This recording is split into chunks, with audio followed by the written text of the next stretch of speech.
Hi, നമ്മുടെ ചാനലിൽ നിങ്ങളെല്ലാവരും തന്നെ കണ്ടുകൊണ്ടിരിക്കുന്നത് ഇയർഫോൺ കാറ്റഗറിയിലുള്ള പ്രോഡക്റ്റുകളാണ്. കുറേ കൂടുതൽ ലൈവ് വരുന്ന സമയത്ത് പറയുന്നതാണ് നിങ്ങളിതൊന്ന് മാറ്റി പിടിച്ചിട്ട് അല്ലെങ്കിൽ ഇതിൻ്റെ ഒപ്പം മറ്റുള്ള ഇലക്ട്രോണിക്സ് ഗാഡ്ജറ്റ്സുകൾ ഇൻക്ലൂഡ് ചെയ്യുകയാണെങ്കിൽ നന്നായിരിക്കും എന്നുള്ളത്. അപ്പോൾ അതിൻ്റെ ഭാഗമായിട്ട് ഞാൻ ഇന്ന് നിങ്ങളോട് ഷെയർ ചെയ്യാൻ പോകുന്നത് സീഗേറ്റ്സിൻ്റെ backup plus portable 4TB hard ഡിസ്കിൻ്റെ കുറച്ച് വിശേഷങ്ങളാണ്. ഞാൻ പേഴ്സണലി കുറേ അധികം ഇതുപോലുള്ള ഇലക്ട്രോണിക് ഗാഡ്ജറ്റ്സുകൾ മേടിക്കുന്നതാണ്, പിന്നെ അങ്ങോട്ട് ഇൻക്ലൂഡ് ചെയ്യാത്തതാണ്. എന്തായാലും ഇന്ന് മുതൽ ആ ഒരു കാര്യം കൂടി അങ്ങോട്ട് ഇൻക്ലൂഡ് ചെയ്യാൻ പോവുകയാണ്. ഞാൻ നമ്മുടെ വീഡിയോസൊക്കെ സ്റ്റോർ ചെയ്യാൻ വേണ്ടിയാണ് ഈ ഒരു 4TB ഹാർഡ് ഡിസ്ക് മേടിച്ചത്. 8200 രൂപയാണ് ഇതിൻ്റെ നോർമൽ റേറ്റ്. എന്നാൽ ഇത് ഞാൻ മേടിച്ചിരിക്കുന്നത് 7800 രൂപയ്ക്കാണ്. അപ്പോൾ ഈ ഒരു പ്രോഡക്റ്റ് നമ്മൾ വാങ്ങിച്ചാൽ വർത്ത് ബൈങ് ആകുമോ, അല്ലെങ്കിൽ എന്തൊക്കെയാണ് ഈ ഒരു പ്രോഡക്റ്റിൻ്റെ സവിശേഷതകളെന്നാണ് ഈ ഒരു വീഡിയോയിൽ പൂർണ്ണമായും ഞാൻ നിങ്ങളോട് ഷെയർ ചെയ്യാൻ പോകുന്നത്. വീഡിയോയിലേക്ക് കിടക്കുന്നുണ്ടെങ്കിൽ നമ്മുടെ ചാനൽ ആദ്യമായിട്ടാണ് കാണുന്നതെങ്കിൽ ഒന്ന് സബ്സ്ക്രൈബ് ചെയ്യാൻ കൺസിഡർ ചെയ്യുക. കൂടാതെ വീഡിയോ ഇഷ്ടപ്പെടുവാണെങ്കിൽ ഫാമിലിയായിട്ടും ഫ്രണ്ട്സുമായിട്ട് ജസ്റ്റ് ഒന്ന് ഷെയർ ചെയ്ത് ചാനലിനൊന്ന് സപ്പോർട്ട് ചെയ്യുക.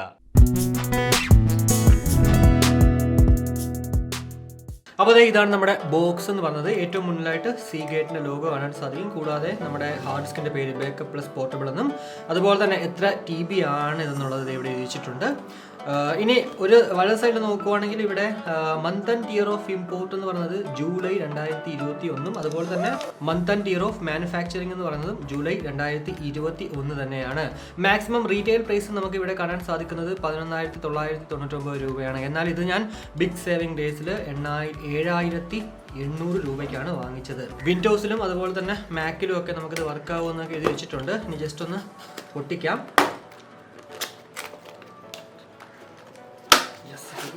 പൊട്ടിക്കേണ്ടത് ബോക്സ് പൊട്ടിക്കുമ്പോൾ നമുക്ക് കാണാൻ സാധിക്കുന്നത് കുറച്ച് പേപ്പർ വർക്ക്സ് ആണ്. Adobe creative cloud photography plan നമുക്ക് ആക്ച്വലി 3 മാസം എന്തോ ഫ്രീ ഉണ്ട്. അതൊക്കെ എന്തായാലും ഞാൻ നോക്കിയിട്ട് ജസ്റ്റ് ഒന്ന് പറഞ്ഞുതരാം. പിന്നെ ഒരു യൂസർ ഗൈഡും ആണ്. അപ്പോൾ ഇതാണ് നമ്മുടെ പ്രോഡക്റ്റ് എന്ന് പറയുന്നത്. ഇനി ഇതൊന്ന് ജസ്റ്റ് ഒന്ന് പൊട്ടിക്കണം.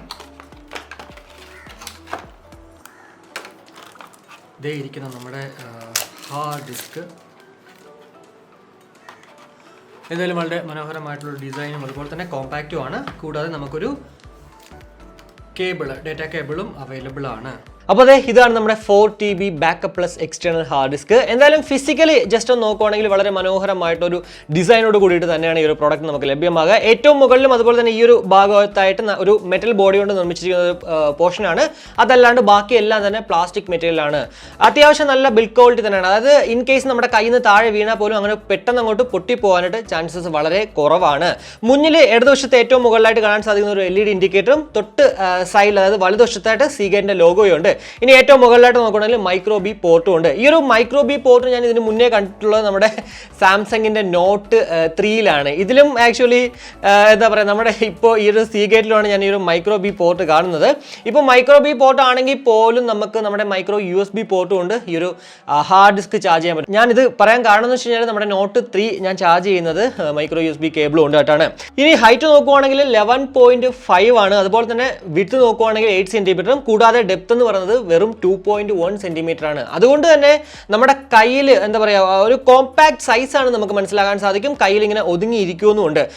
265 ഗ്രാം മാത്രമാണ് ഇതിന്റെ വെയിറ്റ് എന്ന് പറയുന്നത്. അതായത് 20,000 mAh പവർ ബാങ്കിന്റെ അത്ര പോലും ഇതിന് വെയിറ്റ് ഇല്ല. അതുകൊണ്ട് തന്നെ ഇതൊരു ബാധ്യതയായിട്ട് നമുക്ക് തോന്നത്തില്ല നമ്മുടെ ബാഗിൽ ഇത് കിടന്നാൽ പോലും. പിന്നെ കണ്ടന്റ് ക്രിയേറ്റേഴ്സ് അല്ലെങ്കിൽ മറ്റുള്ള ഇതുപോലുള്ള കാര്യങ്ങൾ ചെയ്യുന്നവർക്ക് ഉറപ്പായിട്ടും ഒരു ഹാർഡ് ഡിസ്കിന്റെ ആവശ്യം നല്ലത് തന്നെയാണ്. ഈ ഒരു 4TB ആകുമ്പോഴത്തേക്ക് നമുക്ക് ആവശ്യം പോലെ നമ്മുടെ സ്റ്റോറേജ് ഒക്കെ നമുക്ക് കീപ്പ് ചെയ്യാനും സാധിക്കും. അപ്പോൾ ഇനി നമ്മൾ കാണാൻ പോകുന്നത് ഇതിന്റെ അപ്ലോഡിംഗ് ഡൗൺലോഡിംഗ് സ്പീഡാണ്. ആദ്യം നമ്മുടെ USB 2.0 ഞാൻ യൂസ് ചെയ്യുന്നത്. അതിനുശേഷം 3.0 വെച്ചിട്ട് നമുക്ക് അപ്ലോഡിംഗ് ഡൗൺലോഡിംഗ് സ്പീഡ് നോക്കാം. അപ്പോൾ നമ്മുടെ എക്സ്റ്റേണൽ ഹാർഡ് ഡിസ്ക് ഞാൻ കണക്ട് ചെയ്തിട്ടുണ്ട്. Backup plus 3.63 TB free of 3.63. അതായത് 4TB വാങ്ങിച്ചെങ്കിൽ പോലും നമുക്കൊരു 37 GB ഇവിടെ അവൈലബിൾ അല്ല എന്നുള്ളതാണ്. എന്തായാലും അത് ജസ്റ്റ് ഒന്ന് ഓപ്പൺ ചെയ്യുമ്പോഴത്തേക്ക് ഇവിടെ കുറച്ച് ഫോൾഡേഴ്സ് ഒക്കെ കാണാം. അതുപോലെ തന്നെ വാറണ്ടി ഒക്കെ ഇവിടെ ഉണ്ട്. ഇനി നമുക്ക് കുറച്ച് ഫയൽസ് ഇതിനകത്തോട്ട് ജസ്റ്റ് ഒന്ന് സേവ് ചെയ്യാം. അപ്പോൾ ഞാൻ പൊതുവേ നമ്മുടെ ഗോപ്രോ ഫയൽസ് ആണ് നല്ല വലിയ ഫയൽസ്. നമ്മുടെ ആലപ്പുഴ വ്ളോഗ്, കള്ളുഷാപ്പിലും അതുപോലെ തന്നെ നമ്മുടെ ട്രീ ബോട്ട് ട്രിസ്റ്റിലൊക്കെ പോയതാണ്. Come fly with Deepak J ഭാസിൽ ഞാൻ ആ വീഡിയോകളൊക്കെ തന്നെ ഇട്ടിട്ടുണ്ട്. അപ്പോൾ അത് 10.6 GB ആയിരുന്നു. അപ്പോൾ അത് ജസ്റ്റ് ഒന്ന് നമുക്ക് ഇതിലോട്ട് കോപ്പി ചെയ്യാം. 41.2 41.5 MB/s 10 GB മുകളിലുള്ള ഫയൽസ് കണ്ടോ. 4 മിനിറ്റും 30 സെക്കൻഡുമാണ് ഇപ്പോൾ പറയുന്നത് കയറാനായിട്ടുള്ള സമയം. USB 2.0 ഞാൻ ഇപ്പോൾ കണക്ട് ചെയ്തിരിക്കുന്നത്. അപ്പോൾ അതെ ഓൾമോസ്റ്റ് കഴിയാറായിട്ടുണ്ട്. ഒരു 27 ഫയൽസും കൂടി അവൈലബിൾ ആണ്. 25 ആയിട്ടുണ്ട്. 39.7, 30, 40, 40.3, 39.5. അതായത് ആവറേജ് എന്ന് പറയുന്നത് ഒരു 39 തന്നെയാണെന്ന് നമുക്ക് പറയാൻ പറ്റും. ഇപ്പോൾ 94% കംപ്ലീറ്റ് ആയിട്ടുണ്ട്. അപ്പോൾ കംപ്ലീറ്റ് ആയിട്ട് നമ്മുടെ ഫയൽസ് 10.6 GB ഈ ഒരു ഹാർഡ് ഡ്രൈവിലേക്ക് ട്രാൻസ്ഫർ ആയിട്ടുണ്ട്. ഇനി നമ്മുടെ ഈ ഒരു സെയിം പ്രോസസ്സ് നമ്മുടെ എക്സ്റ്റേണൽ ഹാർഡ് ഡിസ്കിൽ നിന്ന് ഇൻറ്റേർണൽ ഹാർഡ് ഡിസ്കിലേക്ക് ട്രാൻസ്ഫർ ചെയ്യാം. അവിടെയും നമുക്ക് കാണാൻ സാധിക്കുന്നത് 42.2, 42.5,